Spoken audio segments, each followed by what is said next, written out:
Assalamualaikum warahmatullahi wabarakatuh. Hai semuanya, apa kabar? Semoga kalian selalu dalam keadaan sehat. Hari ini kita akan belajar tentang menentukan pokok pikiran. Ada yang sudah tahu apa itu pokok pikiran? Yuk, mari kita cari tahu.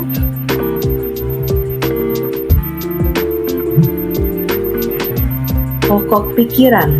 Pokok pikiran adalah inti dari pembicaraan dalam sebuah paragraf. Nah, dalam sebuah paragraf itu terdapat pokok pikiran. Nah, pokok pikiran itu adalah inti daripada sebuah paragraf. Lalu, pokok pikiran terkandung dalam kalimat utama.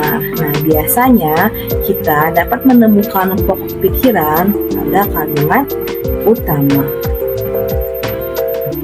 Nah, selanjutnya, bagaimana sih cara menentukan pokok pikiran? Nah, yang pertama itu kita harus membaca dulu nih, membaca seluruh isi dalam paragraf. Misalnya, pada suatu teks itu terdapat 3 paragraf.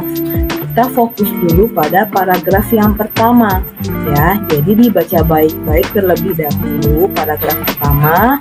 Setelah selesai, lalu lanjut ke paragraf kedua. Nah, jadi kita harus fokus pada setiap paragrafnya.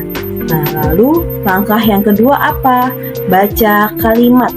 Ya, jadi di dalam paragraf terdapat beberapa kalimat. Kita harus pahami, baca berulang-ulang kalimatnya dalam suatu paragraf tersebut. Lalu langkah yang ketiga adalah tandai informasi penting.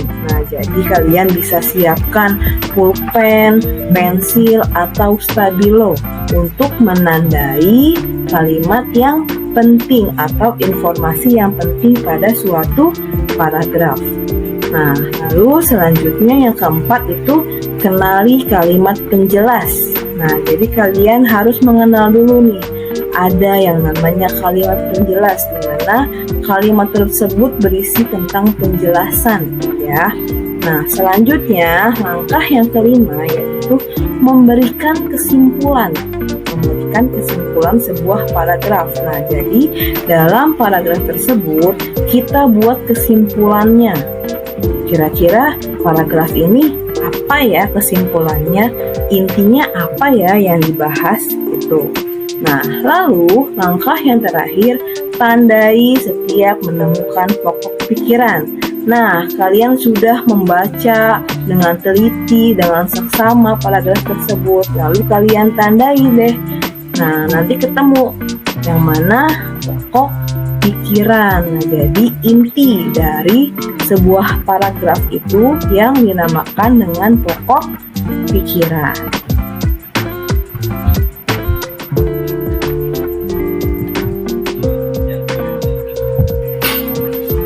Nah, kita perhatikan contoh pertama.